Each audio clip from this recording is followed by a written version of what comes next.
or sorry, 1, 2, 3, 5. So that Oh, would be the order. Monty Python. Yeah.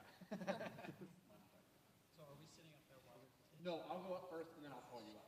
Yep. Oh yeah, so you're gonna sit up while your animation is playing. So I'll go up do introductions and then you'll go right up after me. So I'll call up group 1, I'll call up heat rays, and you'll come up and sit. You'll give the thumbs up, you'll sit down while it plays, and as soon as it plays, lights will come back on, then we'll go right in. Okay. Yeah. Go up and come down from that side. Yep, so you Yeah. come up and down from the same side. So. And then once the other group is done, let them exit and then you go up. So that way you're not trying to go up and down at the same time. So. And then don't forget this is being live streamed and it is recorded permanently. So again, we use this for, we Math watch error. other groups Yep. too. So other people are watching as well and we send this out. So just be aware of that.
Welcome to the showcase. Round of applause for everybody that's here, all the hard work.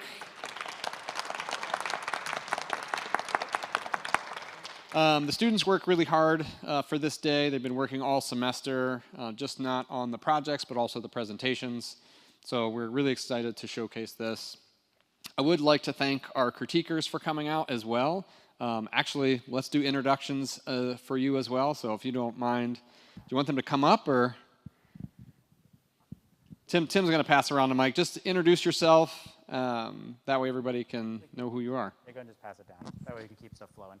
All right. Hello, everybody. My name is Scott Sadie. I am a faculty member at Kent State Animation Game Design. Hey y'all, I'm Jared Huntley. I'm currently Director of DevOps at Alchemy Labs. Hi, I'm Drew McDowell. I'm an alumni from Kent State and am a co-founder of Fish Truck Studios. Hey, I'm Grayson Jones, same thing. AGD alumni, co-founder of Fish Truck Studios. Hi, my name is Joseph Gage. I'm also an alumni. I work at EA Sports as a technical artist. Hi, I'm Nina Murata. I'm also an alumni of the same program you guys are in, and I am currently a game designer at Visual Concepts on the WWE games. And hi, I'm Max Kunze. I am I'm an adjunct professor here at Kent State and a independent games contractor. Well, round of applause for all the critiquers for coming out. And Max, I'm going to move you down here because this way you can be on camera. And then when Chris joins, Chris, you'll sit over there, wherever Chris is. But yeah, so we have animation project up first. This is a group project where they work on all aspects of animation from pre-production, production, and post-production. It's basically a 14-week group project. So they've worked extremely hard to get everything that you see on here today. There's my start timer. And we're really excited to showcase these. So we're going to have group 1 come up first, and we will get started.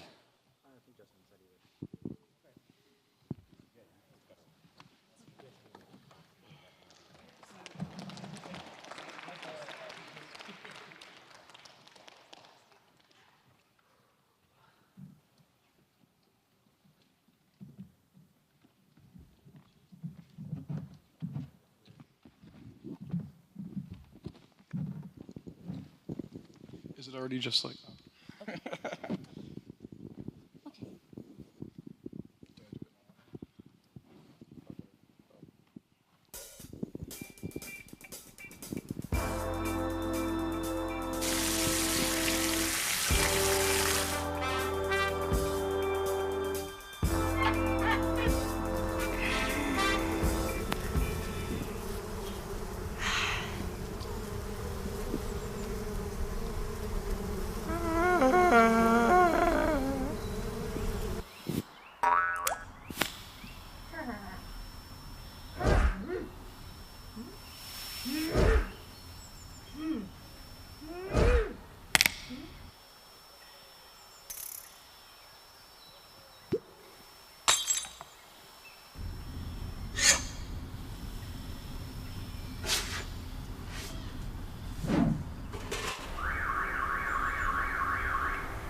Hi, I'm Dale Maltempi. I was the writer and director of the short you just watched called Heat Rays, a short film about a sunflower who, underneath a scorching hot sun, tries getting water.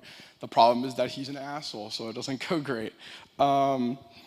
Going into this project, I knew I'd only have one semester to make the short, so I kind of built a lot of it around limitations.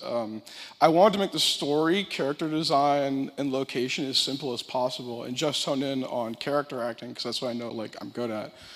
A lot of my creative decisions and influences for the short were based heavily around 50s and 60s cartoons, specifically Jay Ward and Gene Deitch, artists who are really, really great at working within really limited conditions and making something really great of that. I also looked a lot at French comics like Asterix and Obelix and Lucky Luke, which also similarly look around really great limitations and make something really impactful out of it. And that falls into the character design with Jenna. Hi, I'm Jenna Spagnola, and so for the character concept art, we wanted the characters to use as few colors as possible for simplicity while having a heavy emphasis on shape language for clarity. So for the sunflower, he's small, but we wanted to seem aggressive. So we were able to achieve that by straining his expressions to the limit, imagining his face is just dough and you can just stretch and pull it. And along with that, for the bee, originally he was supposed to stand more upright like a person, but adjusting his proportions using entirely of circles, making his head smaller than his body, it gives him the appearance of being just silly and harmless.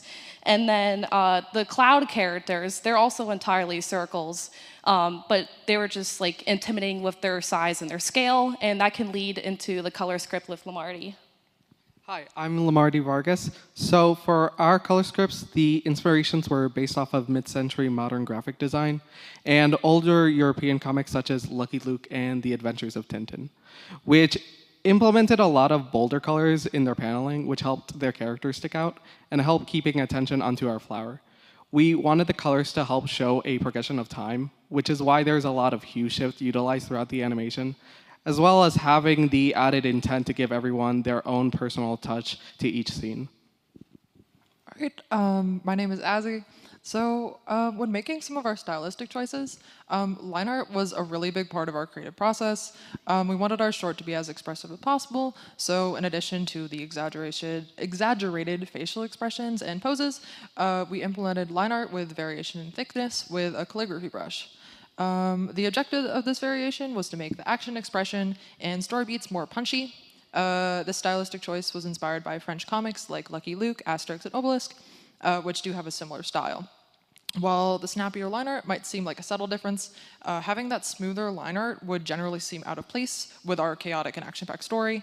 It was important for us to have our actions speak for themselves and be as impactful as possible, so every element is important. And then I'm going to pass it off to Dylan. Hi, I'm Dylan Wenger. The short's concept really lent itself to simplicity, which allowed for efficiency within the project scope. Backgrounds were inspired by Hanna-Barbera cartoons and the like. You can see some examples on the board here, and the work of Gene Deitch, who are masters of utilizing limitations. So expansive, flat swaths of color imply space, while a few elegant lines imply detail. So strong minimal shape language establishes a clear location without being too distracting. These backgrounds were purposely designed to be minimalist so that the emphasis remains on the character acting. I'm Dharma Kasi, and for our animation, we focused a lot on exaggeration and anticipation as the main form to express the flower's emotions. The stage was set in a stressful environment with calm characters to contrast the flower's wild and exaggerated movements, decreasing the audience's appeal for the character and setting up why the flower gets punished later on. Throughout our animation, we used anticipation to build expectations for our gags, only to surprise the audience and make the scenes funnier. To achieve this, we drew inspiration from classic animations like Courage the Cowardly Dog, Rocky and Bullwinkle, and SpongeBob, incorporating their style of anticipation and exaggeration into our own work to get the same humorous effect. And that then brings me to the sound design. The direction I gave the sound team was very similar to the one that I gave the team here, which is I wanted the sound design and music to feel old, so to complement the animation, but I didn't want to like subtract from it. I kind of wanted it to really like emphasize it.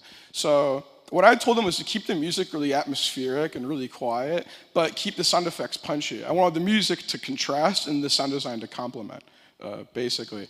I showed them a lot of cartoons that like I really wanted to look at for inspiration, like Courage the Cowardly Dog and like Homestar Runner.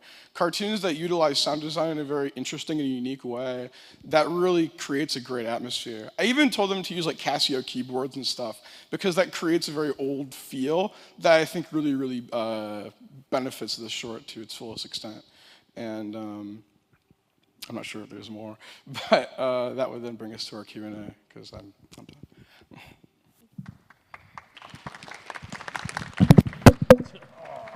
Threw it at me. I know. So.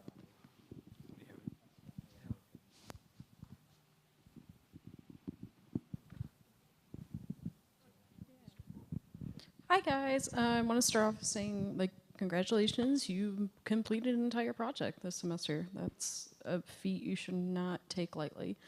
I thought it was very cute. I thought it was overall well paced. The bee was freaking adorable, but then he ripped his head off, so I'm kind of sad about that. I think the ending was a little abrupt. I think we could have drawn that out a little more. And I also would have liked to seen maybe a little bit more of a hue shift for the ending to kind of give it that thunderstorm feeling.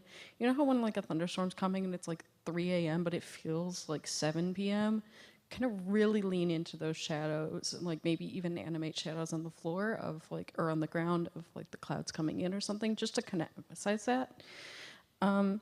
I also think that like when we're talking about mid-century modern, you know, cartoons and stuff, you got to understand that a lot of these were done analog. I mean, they all were because there was no such thing as digital back then. So it's going to have paper texture. It's going to have dust from, you know, the cells moving.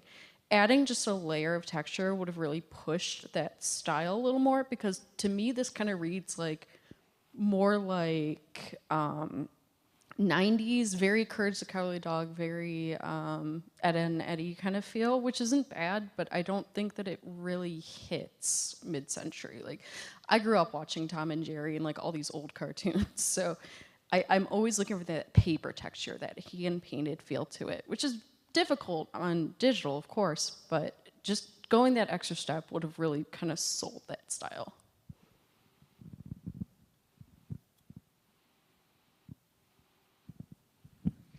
Great job. I really enjoyed it. It was, you know, funny. The pacing was good. I enjoyed the colors. A few things that popped out.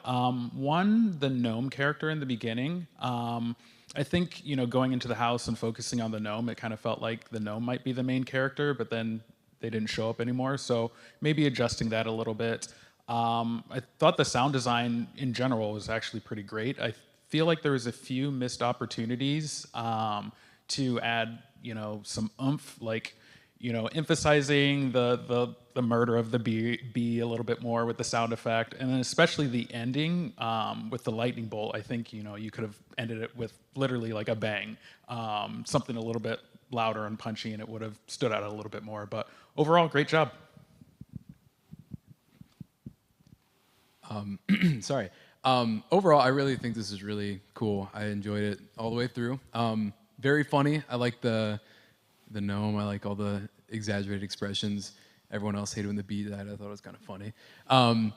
But I think one thing that took me out of it a little bit was there's a bit of inconsistency between shots, and I know, you know, it's hard between people to get it, but I have a question. Did you guys have a style guide you were following for, I guess, do's and don'ts in animation, so you guys were on the same page on that? Yeah, kinda. It was more a thing of just like, it was more written than like shown. It was like, oh, keep the flower's eyes connected. Make sure like you do this with his hands, not that. Make sure he always has 7 petals on his head. It was more about design consistency than like keeping like a consistent like style, I guess.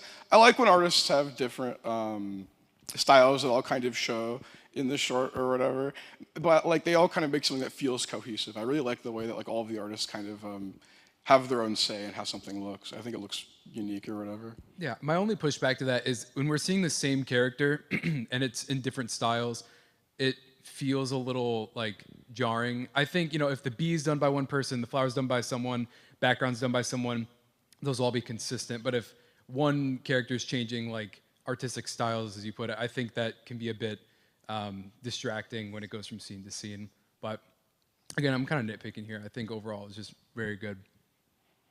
Yeah. Going off of what Grayson was talking about was the thing I noticed as well, because I kind of have some notes here about it. It was very noticeable when somebody else, like we jumped from one animator to the next, more so because of what stood out to me was the line art. I know you guys kind of emphasized in your presentation that line art was kind of a focal point of this style that you're going for. I feel like, you know, within reason, a style guide with more of a visual element of, you know, this is the type of brush that we might be using, the type of line art that we might be using. Are we going to keep things sketchier, keep things cleaner, have our lines taper? Specific details like that can kind of help rein everybody in, because it really just, you know, I liked the fact that, you know, across different animators, you had like a little bit of different characteristics of how you made the flower move, but it also started to extend into some of the line art seemed a little sketchy in some shots, whereas a lot cleaner, especially in the beginning. It felt like the line art was a lot cleaner than in other shots, where it's a lot sketchier. So yeah, it goes back to being a little bit jarring and just having more of a visual indicator of what we need to keep ourselves within can help with that.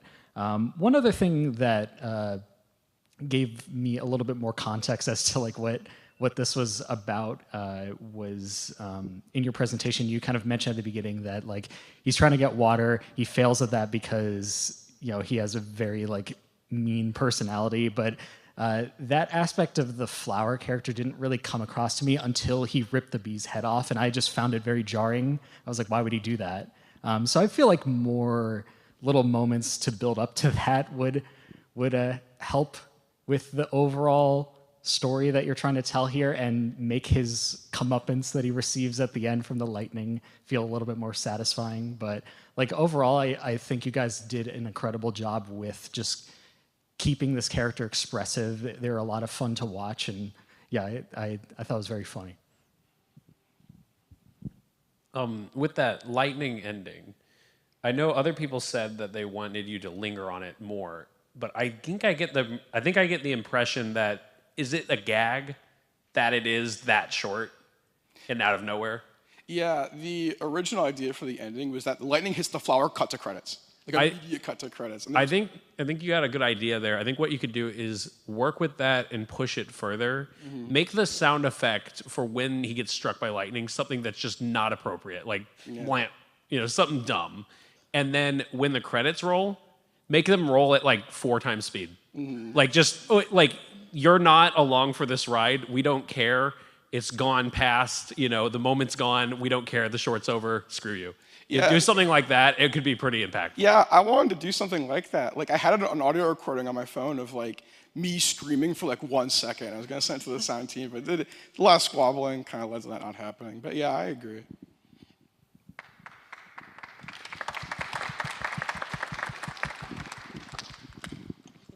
Oh, okay.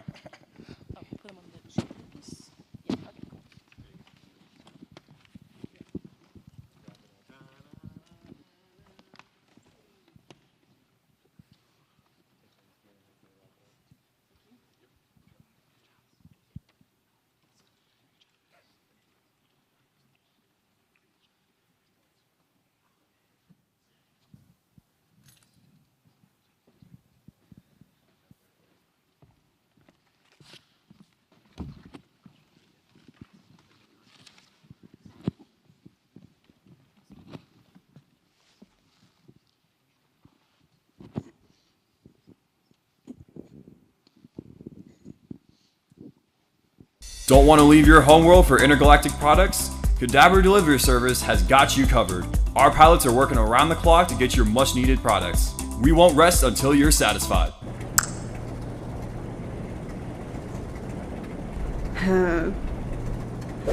Your forced exhalation indicates stress. Do not worry, we only have 2 deliveries left for the day. Yeah, 2 after 2,000.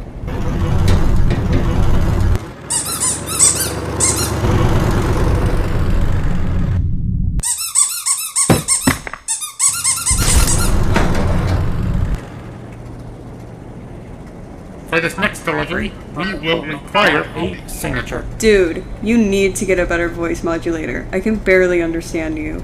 Negative. As I am Cadaver Company property, I am not allowed any assets above the bare minimum to maximize profits. Are you allowed to say that? They have not updated my programming for some time.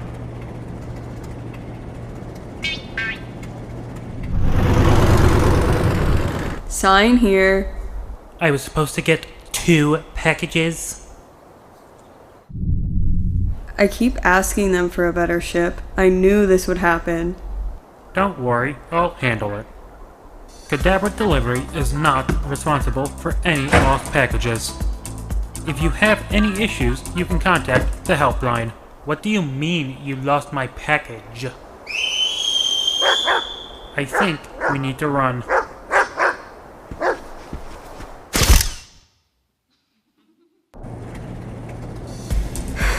You'd think after something like that we'd get hazard pay. Hazard pay? Ah, maybe I'll even get a new voice modulator. Here is a cup of coffee to help you relax. You think I can relax with this company jingle playing on repeat? I can fix that.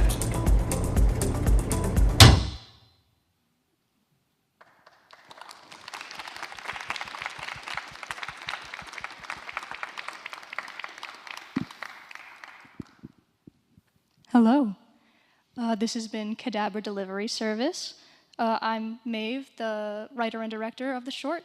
So our goal with this short was to create a relatable comedic story using sci-fi characters and settings. So taking something as amazing as a futuristic space exploration and then combining it with something as mundane as you are working a terrible delivery job and your company hates you. So the vision for this short began coming into focus while we were writing the script. Much of the appeal began with creating dialogue and visual gags and just generally thinking of funny things that could happen in this environment. And over time, as the script got rewritten, we got a good idea of what we wanted this world to actually look like and what would happen to cause all of this. Hi, I'm Kristen. I did the 3D. We decided early in this project that we would use 3D animation with some 2D elements. So much of the storyboarding was made up of thumbnail sketches so we could get the main idea of the shots across. We used the previs to determine the exact framing of the shots. Hi, I'm Tyler McGrew. I did the 3D and the VFX. For our characters and our models that we used, we really wanted to push the theme that there was a strong over-the-top for corporate agenda, and we really wanted to push that idea of how underpaid and underappreciated the characters were and how outdated their ship was. So through the use of the characters, we actually changed a lot to help push that theme. For the ship, we wanted to give it a more rusted down, worn down feeling and look overall. For the Rocket Girl, we kind of changed her colors to match the company colors to show that she's like basically company property and forced to do these jobs and deliveries. And then for the robot, we wanted to look more mass-produced and something that you could get anywhere, and they wanted to turn them out as much as possible. We even changed the eye color and the rig itself to help give it more expressiveness. That leads us into the environment design. For the interior, I focused on wanting to continue this theme of tearing down the interior and making it look more outdated. We did this through the means of like the wires, the control panels inside, the screens. We wanted them to look more outdated and stuff. And that leads us to the exterior. Hello, my name is Ella, and I worked on 3D and visual effects, and I built our 3D planet scene. And for the planet, I wanted to keep it very simple, so I just used rocks and then our alien houses to build a simple landscape for our aliens' home planet. And due to the creative freedom of a sci-fi setting, we were able to experiment with mixing 2D and 3D mediums in our shots. In sequence 2, the concept of that pink planet, it converts like 3D objects into 2D matter when entering the atmosphere, therefore 2D to 3D. We wanted to capture the feeling of old cartoons, like not old cartoons, but stuff like SpongeBob, like switching mediums to hammer in a punchline when they go from a simple character to a really weird close-up. We also wanted the infomercial at the beginning to have an over-the-top positive feel, so we used a cartoony, almost crayon-drawn style for it. And to accomplish all of this, we used a plethora of different tools. We used puppet animation for some of the 2D scenes to make them move smoothly, like for the infomercial. We use a sort of rougher type of animation for, say, the pink planet and the shot with the astronaut. And to combine these assets together, we often would render transparently and then just layer the shots on top of each other.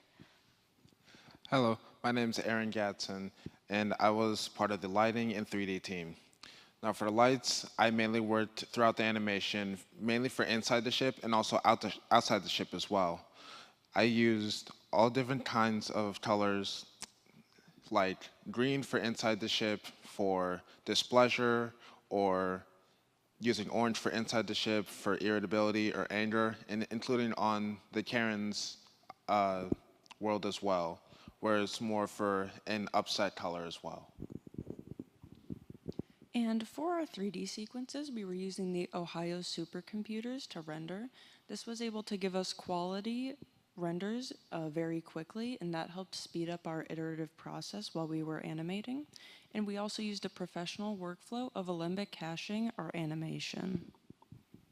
That leads us into the VFX. For the VFX, we really wanted to continue to layer on that theme of corporate agendas and the poor working conditions that they were in.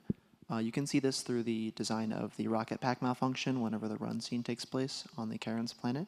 We wanted it to look like it was malfunctioning as she was trying to run away because corporate hasn't really updated it in a long time. Same for the CRT screens. We wanted those to feel as outdated as possible. So we chose to do the CRT in various systems like that. We really wanted that glow and whatnot to come through as well. And then you can even tell this through the corporate jargon mode that the robot goes into whenever he's giving the company spiel about how to contact customer support. It's almost like something that he's forced into, not really in his control, but corporate is forcing him to say this line to help keep their appearances up. And for the sound design, we collaborated with a separate group of students over in the sound department. They were the ones we looked to help bring this world to life, like giving it a company jingle, making everything sound as broken as possible, and things like that. And that brings us into our Q&A.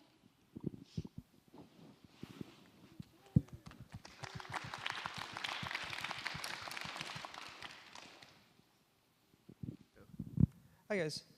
So right off the bat, I love all the humor that you interjected into this short. It really rang through that you were going for a funny piece, the stylistic choice to change up animation styles and doing different hand-drawn sequences. I think really worked. And yeah, I was laughing the whole time. From some technical points and also questions. First point I wanted to make is when you were working with the 3D rig, specifically for the Rocket Girl, she felt very stiff. There wasn't much expression going through her actions. I mean, you had some key poses, like when she was running away and stuff, and we did see the expression, you know, deforming in the rig. But overall, when it was on her, like the camera was on her, she was very stiff. We didn't really see much motion. There wasn't a lot of like small movements that would kind of sell like maybe she's irritable, maybe she's annoyed, maybe she's exhausted, right? So I think you could have pushed that rig a little bit more. From a technical question, you mentioned having to do like limbic caches and doing some technical things.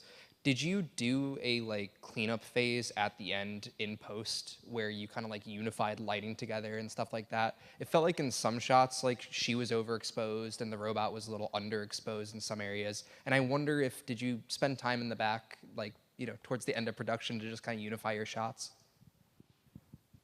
We did spend a lot of time on lighting and compositing. There were areas that I feel possibly could have been a little more refined if we were to do an extra pass on those. Perfect. Yeah, it's always tough, like unifying all that stuff together, especially going after so many different mediums. But I was just curious. Thanks.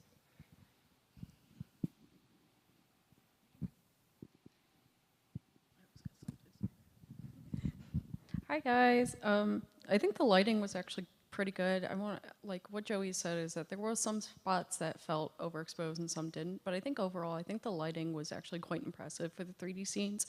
It very much felt like, you know, when you're driving at night and the only thing illuminating your car is like the dashboard. It very much felt like that, and I think that that came through very strongly. When we were talking about the company branding, it didn't really come through for me. Like, have you guys played Mouthwashing? Okay, it's basically the same premise, but everywhere you look is something Pony Express. You know, it was on, you know, Anya's jacket. It was on the walls. There was that talking thingy in like the cafeteria room or whatever it was. I really want you to emphasize that, because if we're gonna call this like a dystopian, you know, corpo hell, emphasize that, push that. I want it to feel over the top, like a satirical commentary on capitalism. Really, really push that to sell it. What else did I have? Oh, I really liked opening with a commercial, though. I think that was a really good instinct to, again, push this idea of like this oppressive capitalist hellscape that you have to work for. Like, it immediately establishes that the premise and the main theme of this is the job, the work, the delivery. And I think that that was a really good instinct to lead with that, other than like cold opening on like a planet or something else. So that was a very good choice. Thank you.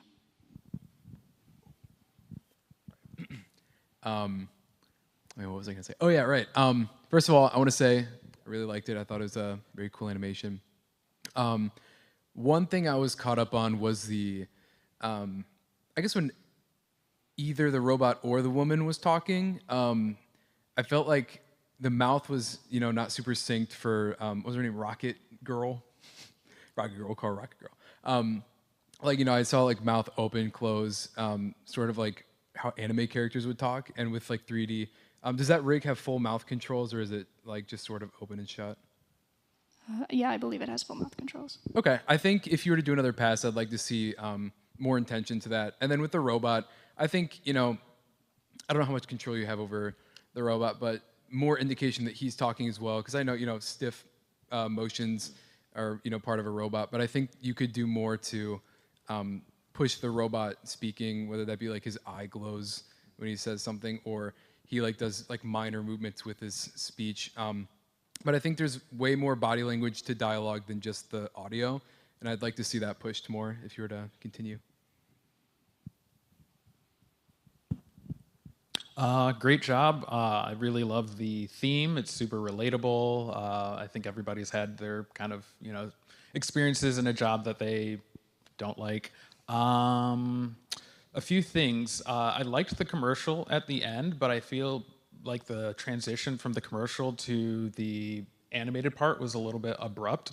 So maybe, you know, pausing for a beat before making that transition, or you could maybe play around with a different color palette in the commercial part versus the rest of the short. The robot at some points was a little bit difficult to understand. One trick you can do if you're trying to you know, do something to the voice is double the track and distort the voice on one of the tracks and then duck it on the one that's the normal voice. And that way you still have a little bit of normal voice coming through, but you also still have the distorted track as well.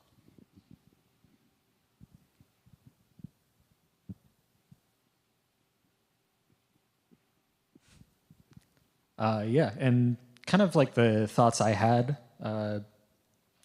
just kind of piggybacks off of what some of our other guests have said. Main thing I think Joey said is just a little bit more with everything. I like how you guys knew how to incorporate mixed media for like a comedic punch, for contrast, that sort of thing. But something like the hand-painted 2D SpongeBob reaction frame, I love that. I just want to see like a little bit more out of that, where like I could read that that's what that like gag was supposed to be, but you can kind of see those, they call them gross out frames in SpongeBob, where it's just like a whole painting, super textured, super high key, high contrast lighting, which like getting that even closer to that style could really make that gag a lot funnier in that case. And going off of the stiffness of the characters, one thing that stood out to me early on was the first line of dialogue the robot character has when he kind of leans in. I just noticed that his upper body was very stiff and straight. So just incorporating more movement in the spine, more in the torso, I think could help like loosen that up a little bit for both characters. But that's the one thing that kind of pointed out that issue to me. But yeah, it was very funny. You guys did a great job on this.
Hello. One hot coffee for you. Can I get you anything else? No. Oh. I'll give you some time.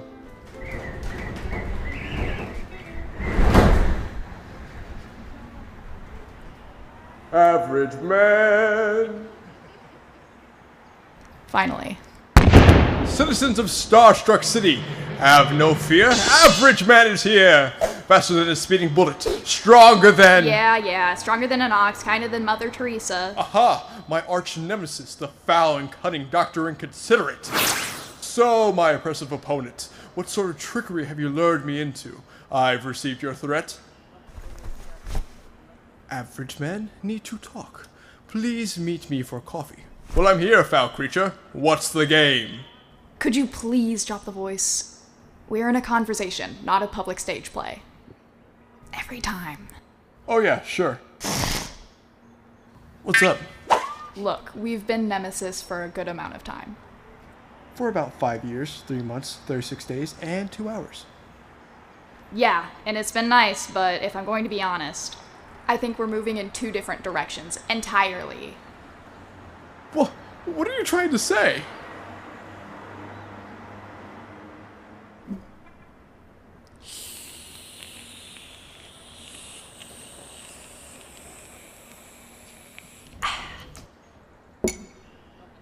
What I'm trying to say is that I'm quitting being your nemesis. What?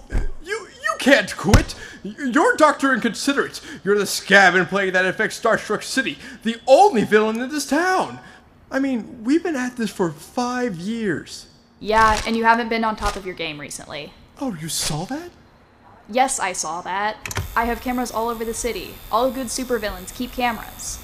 And the week before that, you pretended that there was an emergency so you could fly off without paying at the hot dog stand. There was an emergency. I was hungry. See what I mean? You just act like a good guy, but you're not a good guy. You're a fraud.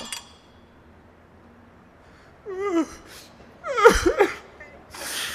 my god. Hot dog stand. Look, average man, I'm sorry, alright? But people change over time. They grow and move on, and, well, that's clearly not what happened to you. Dr. Inconsiderate, wait! I need you! Dr. Inconsiderate! You forgot to pay your bill! Yeah, I know. I'm evil. Right. Right.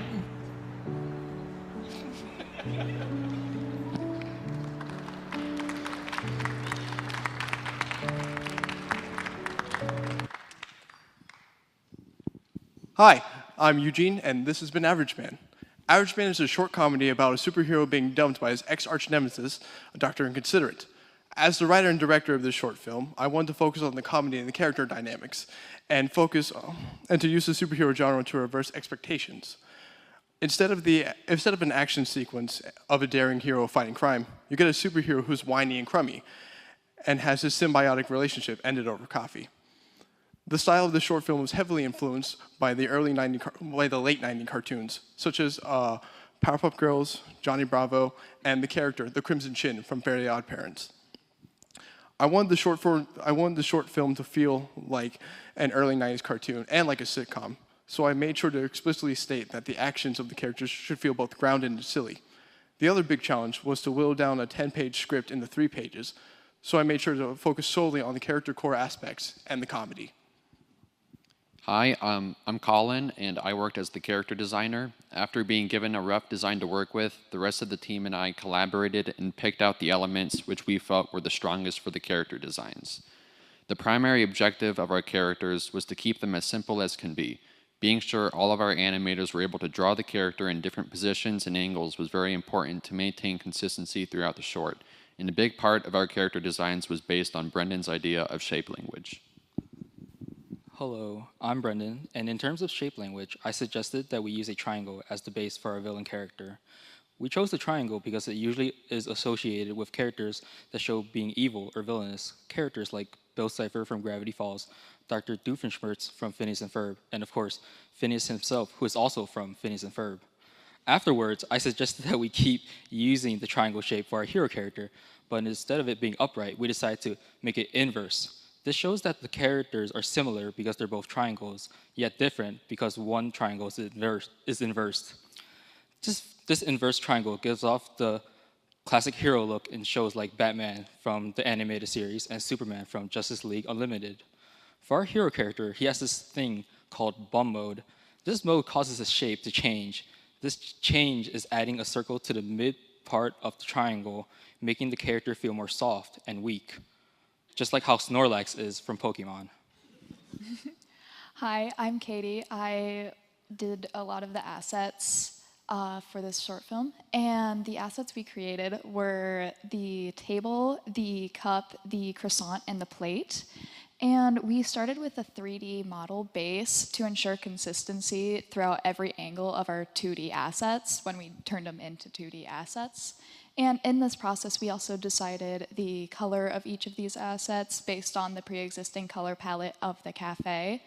And in addition to this, we also made the executive decision to allow animators to individually animate those assets if their character in a specific shot or sequence is interacting more intimately with that asset, such as in sequence 3, shot 13, when Dr. Inconsiderate is taking a sip of her cup. Hi, I'm Fern. I did the backgrounds for this. For the backgrounds, Eugene gave me a short list of shows he'd like me to take inspiration from. The original Powerpuff Girls and Into the Spider-Verse were the main ones I took notes from, which you'll see on screen in a second. But I also watched other older cartoons like Johnny Bravo and Dexter's Laboratory. I made these style notes to help the rest of the team match the style. The main takeaways I had were that these backgrounds are hardly ever fully literal or rendered.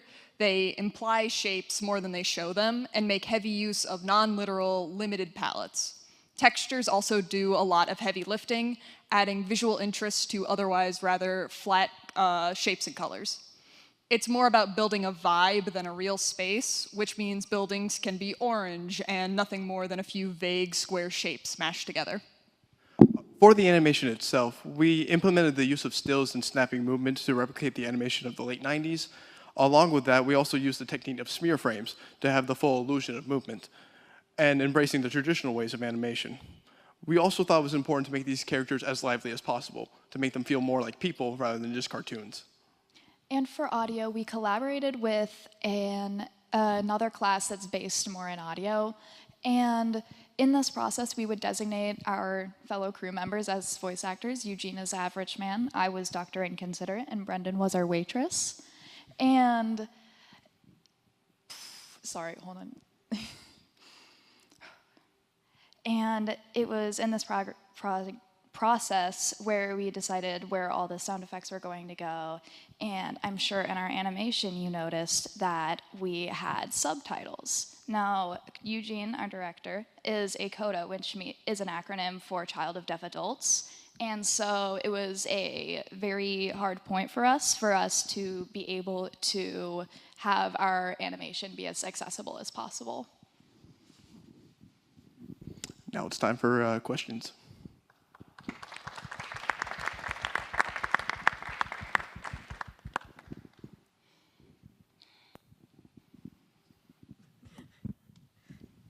Hi guys.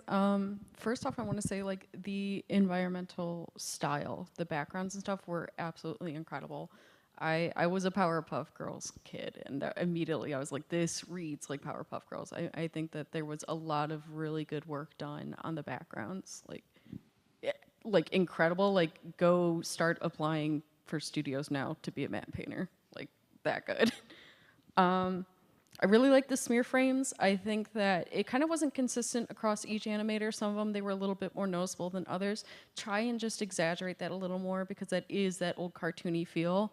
I love, there's a Facebook group that posts every SpongeBob frame in order, and I love when there's like a really weird smear frame.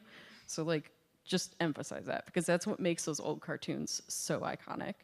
One nitpick I have, and I had the nitpick for the other team because they misspelled guarantee, but I forgot it. The plural of nemesis is nemesis.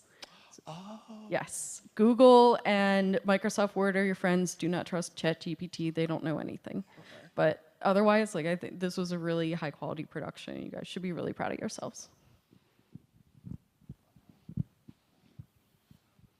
Nope. Well, I just wanted to comment on the over expressiveness of all the characters. I think it really works out. I like how everything's like overacted to an extent so that a rather mundane scene that you'd see, like you said, in like a sitcom plays out with the stupidness of something like a SpongeBob. I think it works really well. Hello. Yeah, I agree with that. I thought the jokes were really on point. It was really well written. I think you could even punched up some of the lines of like, you know, I want to quit being your nemesis. Instead of that, like, I think we should see other nemesis, right? You could have like really used breakup language. You did have the thing that it looked like there were different animators. So, and then I could kind of see the semester rush. It's like some of the frames are like, oh, that one's kind of sketchy. If you do want to do a like late 90s, early 2000s Cartoon Network, Tartakovsky, Powerpuff Girls, like Craig McCracken style, go even flatter. Some of the characters are almost 2-3-dimensional in that like Average Man's chin made sense moving in space. If you think of, what was the superhero in Dexter's Lab, like the Superman, Captain America mashup guy, like Flagman or something. It was like Flagman or yeah. American Man. Like his chin, and same thing with like Johnny Bravo. He doesn't make spatial sense. Like his chin is just kind of a silhouette, and his mouth moves around. And I think you could have even pushed that flatness more and gotten more of that style. Again, I'm nitpicking. I think you are starting to get on that style, and it's really good. You could even do it more, you know, in future versions of this short or future episodes. I loved it. You did a great job. I think all the jokes really landed. You did a great job with the timing, especially like the reveal of Average Man and the coffee. It just was about too long, and then she did the finger, and that was like a great way to like sell that joke.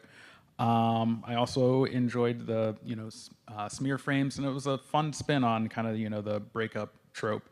I think the only critique I might have is the intro with the waitress when she pulled out the phaser. Like we didn't really understand she was evil at that point, so it was a little bit like what's going on. But then as it proceeded, you kind of understood what was going on. And then also, Was the Tick cartoon an influence at all? So, ever so slightly. Okay. From what I've seen from the Tick, I was like, I like that. That's funny. Yeah, I would steal that. I would recommend watching that because it definitely has the vibe from that show as well. Great job. Yeah, I also just want to take a brief second to commend you on your presentation and also just all of the style sheets and the progress that you guys kind of just showed. I think some of the most successful projects that we end up seeing are ones that the pre-planning is there, and I love seeing that in the presentation, and it makes so much of a difference on the end quality of what we're seeing, and again, I can't commend you enough for that, so awesome job, guys.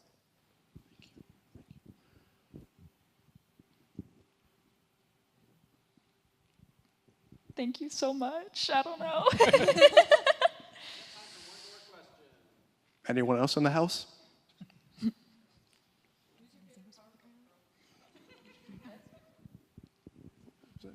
Which one's your favorite Powerpuff Girl? Mine. Yeah.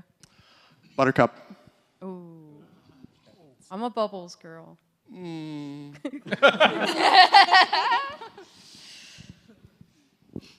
Okay. Man. I used to start fights in elementary school.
Hi, I'm John Loggins, and that was our animation Remembrance. Our theme for the animation was that empathy and our protagonist's initial struggles with the keeping another's memory.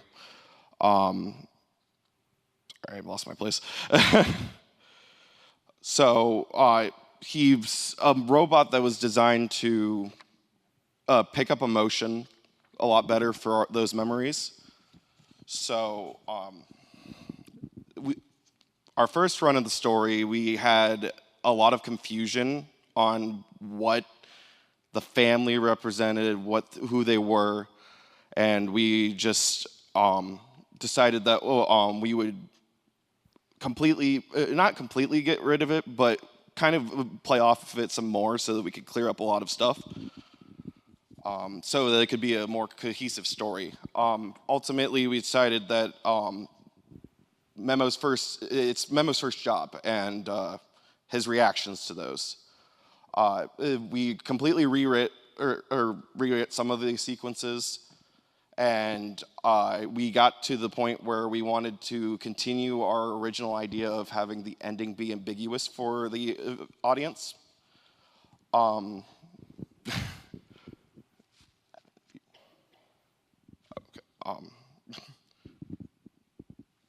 I have your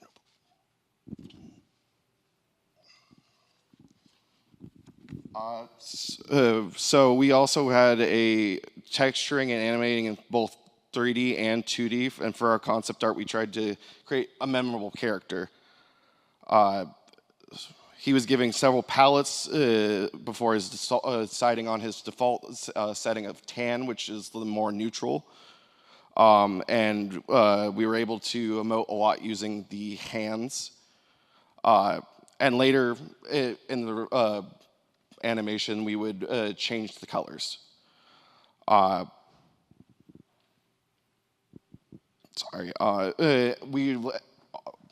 of our concept artists decided that they were going to give us the do's and don'ts, so a lot of the time we tried to keep following, given the skill set of the animators. And the machine itself was to have like a little bit of a more Willy Wonka type of design.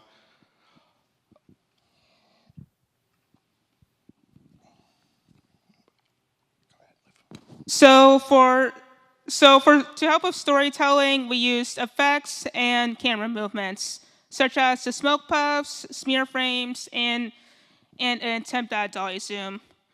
The machine took up a majority of the frame, so by symbolizing the collection of memories with the flashing light and side hole filling up, we made the machine a storytelling tool. The smoke puffs and the smoke coming out of Memo were made using a similar process, blending different shades of gray, black, and white. With some experimenting with colors and shapes, we were able to make smoke puffs to come out of the machine. As for the smoke coming from Memo, same process, but instead spread the smoke across the screen. Not only does it symbolize Memo's internal crisis, but it's a perfect closing for the sequence as it fades to black and into the next sequence. For dolly zoom, we created a reference in Maya, then moved it to Clip Studio, did some keyframes, and added some in-betweens for fluidity. This was for a dramatic effect. The smear frames are also something we're proud of. It was as simple as using a smear brush. This really emphasizes Memo freaking out, making him more expressive, and seamlessly transitioning from shot to shot. We also used color and lighting as a storytelling tool. It will come up on the screen in a little bit, but Memo does, our character, he does change color with different emotions. And a lot of the color meanings that we used are tied to the way that we see color in media and in different emotional contexts. Largely as a rule of thumb, warm lighting was used in a lot of the warmer scenes, and cooler lights were used in a lot of the sad scenes, and in our family's darkest hour, a lot of the scenes were literally dark, and we followed the color script that we made beforehand. In our animation Remembrance, we decided to make Memo and his machine 2D, and then the humans and their surroundings 3D. When compositing our shots, we tried to utilize angles that would emphasize Memo's understanding and overall reactions to the humans' memories. Memo's reactions to humans are crucial to the story, so we experimented with angles that focused on his reaction or showed his hesitance when interacting with the world. The heightened emotional weight of the family's lives create new feelings of confusion and sadness. A lot of glitch and malfunction effects were used to further depict Memo's internal struggle. To compose our sequences, we worked on Clip Studio making our 2D animations, and then Maya for our backgrounds. A couple of us did the 3D animations in Maya primarily. After each of us completed our sequences, we stitched them together in Nuke. For finalizing in effects, we utilized glitches to show Memo's internal struggle. Thank you all for watching. We will now move on to Q&A.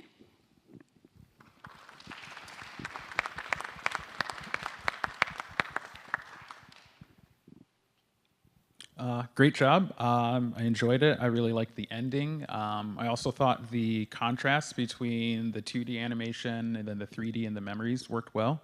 A few small things. I think there was a typo in that email that the robot receives. In the scene where the robot's considering like the yes or no buttons, I think it would have worked a little bit better if it started out by saying yes and no, then transitioned to its internal thoughts, and then maybe transitioned back. And then the montage. I actually think the montage could have worked completely without having the titles in the corner. I think you did a really good job of framing things and selling it. And I think if you didn't have the title of what was happening in the corner, it would have been a little bit more impactful. And then the last thing is I think you could have had some more expressiveness from the robot, specifically from the sound effects. So think like R2-D2. When R2-D2 is happy or sad, it does those kind of little R2-D2 sounds. I think you could have worked some of that into the robot to sell what it was feeling a little bit more, especially since it doesn't have a face. But great job. Yeah, I also think you guys did a great job. I think when you tackle things like grief, it's a very difficult thing to do, and everybody has such an intimate relationship with that I thought you did a really good job tackling those hard to talk about things. There's a couple of things that I want to call out. I like the 2D and 3D kind of choices where you keep the robot primarily in 2D and you have the family be in 3D. I almost wonder if that should be reversed, because it's like robots are very static thing. You don't really need it to have like a lot of motion. You're already doing a textural change to showcase emotion. But like recalling a memory, usually when you see memories depicted throughout a lot of media, it's done in like some kind of like jaggedy drawings, or there's some fuzziness to it. That way you're kind of calling back to the past. And I almost wonder if that medium would play better there. So maybe something to consider. And then in addition to that too, I felt like, I don't know, I think actually that's where I'll leave it off. I'll leave some other points for feedback for people. So, maybe it's just my interpretation of it, but I just want to say I really do like this story. I like how he looks in, sees the picture of a family. And what I took away is like, he wants a family of his own. And then he gets that email that says, hey, we'll make more of you. So like in my head, he's alone. He has no one.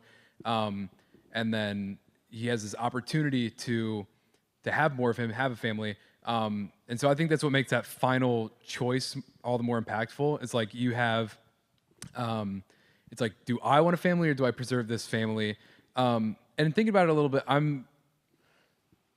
I think I want to know more about what it means to harvest the memory. Because if there's nothing there anymore, like what does that mean for it to be harvested? Like, is it gone forever? Like, do they just not remember it? I'd like to know more about that. And maybe that's just because you did well, because I'm interested. But I think I am curious what that means, like what the task is, what the job is. But I did really like this story a lot. And based on what he was saying, the montage worked really well. I feel like there's a lot of emotion, and I agree. I think if it lost the titles and just let it ride, I think it worked better that way.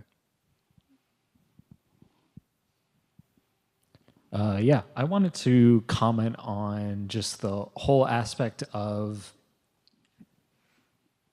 heightening the story with visuals. I feel like in some of the very early shots, at the very beginning, they were just like, they looked unfinished. It was like black and white sketches, but they were like good shots construction-wise, and it kind of just goes into a larger point about, I feel like color scheme could have helped supplement the emotion that the character was feeling in those moments where maybe something is a little bit more neutral early on, but kind of as things get heavier, you can kind of get more of that like darker or blue tone or something. I'm just spitballing here, but yeah, I think more opportunities to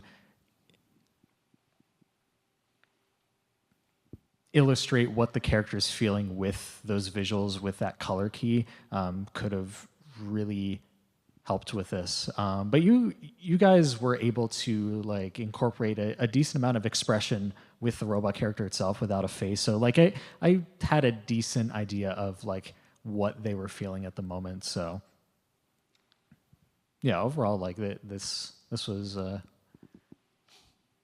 you guys did a great job with this. To that point, of course, I meant to say it. We are short one member, and that first sketchy sequence, we had to jump in because the member was sick. Oh, okay. So that is why it was unfinished. So I apologize for that. No, that's all good. Good to know.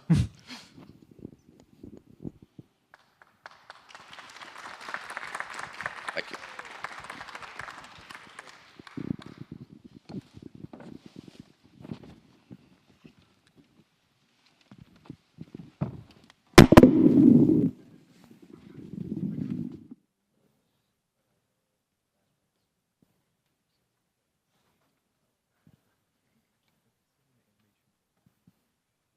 All right, we'll take a 10-minute break and then